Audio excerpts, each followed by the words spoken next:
Hello, this is Jameson Mitchell, and this is part 2 of this week's Lenormand and Tarot Tag-Team. And if you're just now joining us, this is Tarot's portion of the weekly reading, and we are concentrating on the issue of what do we need to know regarding the energies of the lunar eclipse we've just experienced, the blood moon or super moon, and now the full moon that is now currently transiting the sign of Aries. What do we need to know about the possibilities of what these energies are bringing into our lives through the course of this week? So part 1 was the Lenormand's take on what these energies are, and I have a link to the video in the description box below, so if you haven't checked it out, you might want to do that after you look at this week's video from the tarot side. And in that reading, we had the cards from the Mystical Lenormand, which is the deck that I used. We had the Child, we had the Ring, and we had the Whip. And so I discussed what each of these cards meant in that video.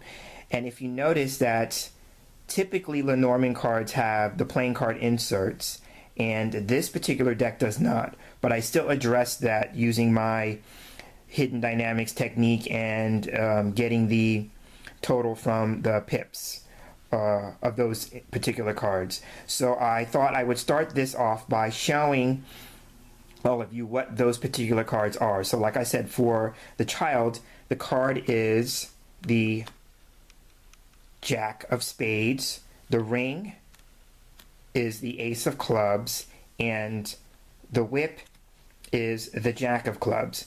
So from a playing card standpoint, I find it very interesting that the Ace of Clubs is between the two Jacks, and each of the Jacks are looking at the Ace of Clubs in the middle. Typically, I look for direction when it comes to face cards, and it can show if they're looking at the same thing or facing each other, that on some level, whatever the central issue is, there is some level of agreement about it, or that they're seeing it in the same way. So I'm looking at the two Jacks, so this could represent two people actually who are in agreement about a particular endeavor or project. So I just wanted to show you how you could look at using the playing cards in terms of the face cards and what direction that they're facing, because whatever it is that they're looking at is some significance. And also too, since the Ace of Clubs is to the right of this Jack and he's looking at it, it's his future. The same could be said about the Jack of Clubs on this side because it's ahead of him. So typically anything that's in front of us or ahead of us can represent something that is showing up in our future. So again, I just wanted to point that out. Now, this being Tarot's perspective, I sometimes translate the playing cards into corresponding cards from Tarot. So going with that, the Jack of Spades, for me, is the Knight of Swords. The Ace of Clubs is the Ace of Wands. And the Jack of Clubs becomes the Knight of Wands. So the first thing that I notice here is that there are two cards from the suit of Wands. Wands for me in Tarot can talk about things like work, business, any kind of enterprise or endeavors, something of a creative nature. So there is that being dominant. So part of the energies here could be getting us to look at what it is that we want to consider in terms of work. Now that could be actual work that we do, or some figurative work that needs our attention. Same thing with business. It could be an actual business or a business related matter, or it could be business that we need to take care of. So it could be read one of those two ways. So it could either be an actual work or business related thing, or it could be metaphorically or figuratively speaking, some kind of work that we need to do, or something that is some sort of business that needs our attention. The other thing about Wands for me, Wands is the suit that represents intention and action. So this is a week with the energies that are moving through here and that we're experiencing, this could be a time to set some intentions, but it's not just enough to set the intention. What are the corresponding actions that need to be in alignment with those intentions? Because intention and action go hand in hand. You cannot have one without the other. So again, we may be looking at, if we're going to be setting any kind of new intentions this week, what corresponding actions do we need to take in order for that intention to become manifest? The other thing about wands for me, wands is the suit of image and identity. So it could be that we're being asked to look at ourselves, look at our self-image, the image that we're projecting out into the world, and who do we see ourselves as in terms of our identity? What are we identifying with? And that could be people, that could be a situation, that could be all sorts of things. But what are we identifying with, and how do we see ourselves? And also too, if we go with the idea that the ring from the Lenormand's perspective was all about relationships, what kind of image are we putting out there in terms of the relationships that we're having? Everything's all about the image and the identity that we have within the relationship we have with ourselves, but also the relationships that we experience with other people. So what's the image that we're putting out there? Because this might be the time to re-examine that image and seeing if we need to kind of update it, make some changes with it, but it's all about based on how do we feel about ourselves, because that's what we're projecting out into the world. People react and respond to the image that we are projecting, but it's also a reflection of who we think we are. So we're being asked to kind of look at that from all those different kinds of perspectives. Okay, so now I touched on the ring being the focus card. So here with the tarot, we have the Ace of Wands. The Ace of Wands represents passion. It can represent a spark being ignited. Aces for me represent the beginning stage or something new, much like the child card did in the Lenormand part of this read. So the aces represent the potential for the future. Again, wands representing work, enterprise, endeavors, intention. So this week we're being asked to, with the energies that are moving in, what new intentions do we need to set? What new projects would we like to create, work on? I know we're still experiencing Mercury retrograde, and one of the things that I have heard about Mercury retrograde is that this is really not the time to start anything new. But I'm seeing this more in lines of, like, if you did start something before Mercury went retrograde, what would be the next step that you could take in that process? What's going to serve as your inspiration? Wands for me are about inspiration and motivation. So this week, it could be maybe not the new thing is starting this week. It could be like if you've already started it, you may get a new burst of inspiration or motivation. Sometimes this card can be about like a supercharged boost of energy. So you might see your level in terms of your energy increase. And so how can all of those feed into that new project, that new creative endeavor that you're trying to work on? One particular thing for me with the Ace of Wands is that people who are writers in particular, this is a good card to represent like a writing project or a manuscript. So if you're working on some kind of new book project or a manuscript, or if you've had one that's been sitting on the shelf and collecting dust, maybe now's the time to blow the dust off, because you may get some sort of new inspiration to return to it. So I'm seeing that with the Ace of Wands. Now we have two knights on the sides. So again, just like the two wands, two knights repeating or showing a pattern. So knights, generally speaking, for me can represent focus, direction, action, and movement. So, and they're both on horses that are moving quite literally. So the Knight of Swords can sometimes be known as the fastest moving knight, then followed by the Knight of Wands. So with the Knight of Swords, this week we're being asked to consider looking into things, because he represents investigation for me. Now that's the positive side. The challenging side with the Knight of Swords is sometimes he leaps into a situation without thinking things through first. So one of the caveats this week that we may need to consider is, where do we leap without looking first? And so sometimes this could just be saying that instead of using that approach, because knights, just like the pages, the queens, and the kings in tarot for me, all represent approaches. So we're asking, like, maybe rethink, keeping with the idea of swords being the suit of ideas and thoughts and concepts, maybe rethinking the idea of just leaping into something.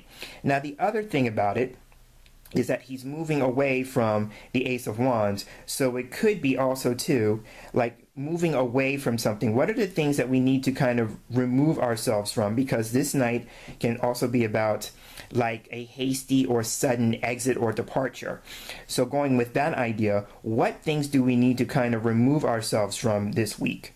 So keeping in mind, again, the Knight of Swords is all about investigating things, thinking things through before taking any kind of action, especially if you've been known to do the opposite. And then what situations do we need to consider removing ourselves from? And then this card said, in that regard, it would be sooner rather than later. So I'm seeing all of that with the Knight of Swords. On the other side, the Knight of Wands is a wonderful card to have, especially coming after the Ace of Wands, because one of the chief meanings of the Knight of Wands is about change in the air. So this card is about taking some positive changes. So some of those changes that are associated with this Knight could be a move. This is known for either a relocation that's personal, like a house move, or that we get a job transfer, or we relocate for business reasons, because, like I said, Wands is the suit of business. So it could be that. For some of us, it could be a return to university, because that's what I also see with the Knight of Wands. And if there is travel, this knights represent travel. So typically the Knight of Swords for me on this side represents air travel, and then the Knight of Wands on this side represents land travel. So usually, like, you know, you're in a car, or you're on a motorcycle, something of that nature. So we have two forms of travel here. So that could be literal sense of travel, or the figurative metaphorical travel, like you're going on an inner journey, spiritual journey, that kind of thing. But going back to the Knight of Wands being travel, sometimes this card can represent going west. So for some of us, we may be looking at an opportunity to go west, to explore something that is on the West Coast. You know, I'm here in the States, so for me, that's the West Coast. But the West being wherever you are at the time that you're watching this. So again, the Knight of Wands is all about change being in the air. It's all about possible travel. It's also about the possibility of a move or a relocation. The other thing about the Knight of Wands I want to touch on, and this is about the whole idea about image and identity that I talked about earlier. When the Knight of Wands shows up, he can represent either, in terms of our identity or our image, either being admired, or that we are seeking someone who we could admire. You know, so, you know, this could be like, if you're seeking a partner, what are the qualities and traits in a partner that you would admire? If you're seeking someone who is going to be a teacher, or, you know, somebody who could help you advance in some shape, form, or fashion, then what are the traits that you would admire in a teacher? And then here's the thing, this is the spiritual thing. The principle then becomes, is like those traits that you identify in another person that you would admire, how can you model those traits? Because I'm a big believer in like attracts like. So if you're looking to attract a certain type of person with a certain type of trait or characteristic, how can you model that or demonstrate that? Because that would be the fastest way for you to bring that kind of person into your life. You know, it's that it reminds me of talking about this idea of change with the Knight of Wands. It reminds me of that quote by Gandhi: "Be the change you want to see in the world." You know, and also that change starts with you. So going with the intentions and actions, what changes would you need to make in terms of who you are and how you behave, you know, those kinds of habits and behaviors and tendencies that we all have? What would need to change so then you could better be in alignment with that intention and then bring it about? So again, these 3 cards are about intention and action, focus, direction, and movement, and making progress in that. So I'm seeing that with these cards. Now the last thing we can do to kind of wrap this up would be what I did with the playing cards when I use Lenormand, and that's to take the value of the cards and then add them up to see what the overall major arcana card is that would serve as the kind of either spiritual lesson, the psychological influence, the bigger picture, if you will, of what the reading is all about. So the knights here, for me, are valued at 12. So we have 2 12s, so that would be 24. And then the ace is 1, so that would be 24, and 1 is 25. So there are 22 major arcana cards in the tarot deck, and since we have a sum that's over 22, I'm going to take the 2 and the 5 and add them together to get 7. And the 7th card in the major arcana is the Chariot. And so now this is a wonderful card to have showing up in the reading because it kind of is the bigger picture as far as the knights go. The knights, I said, were all about focus, direction, progress, and movement, and the same thing applies to the Chariot. So again, we're being asked to ask the bigger question: where do we want to go from this point on? This is a big life direction card for me. So we're being asked to kind of just think about where we've been, where we are now, and where would we like to see ourselves going, and then how can we start the process of moving in that direction towards that new destination.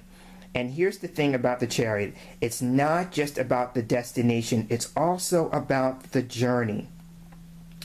So here on the Chariot we have the 2 Sphinx, the black and the white. So sometimes this can represent like being pulled in opposite directions or being pulled into 2 extreme directions. So the lesson about the Chariot in that regard is all about how can we stay the middle course? How can we not be pulled from one extreme to the other? How can we stay in the middle? How can we become balanced? The other thing about the Chariot for me is that he is in control. He doesn't have reins, but he's in the driver's seat, so to speak. So understand that no matter where you're going in life, you are always in control. The question becomes is whether you're going to be active in that, and that would be sitting in the driver's seat, or if you're going to relinquish control and sit in the passenger seat and just go along for the ride. But either way, that's a choice that you're making, and we all live out the consequences of the choices that we make, whether we believe that or not, or whether we readily see it or not. Everything that we experience is a consequence of a choice that we've made before it. So again, this card is about direction, it's about movement, it's about progression, it's about being in control of where you're going.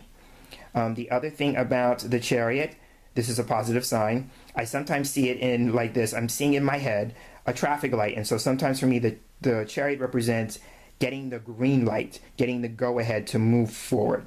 So this has been the tarot side of the Lenormand and Tarot Tag Team for the week. So I hope you've enjoyed this. I hope you've gotten something out of it that is particularly meaningful for you, because again, like I said in the previous video, while this is a collective experience, we all are also having our own individual experiences. And so therefore, because of that, each one of us is going to be moving through life with the Chariot and the Knights in a different way. And there's no right or wrong way about that. It's all perfectly designed for each of us. So I hope you've enjoyed this reading. I certainly did, and I look forward to sharing our next reading in this space with you the next time. And until then, take care.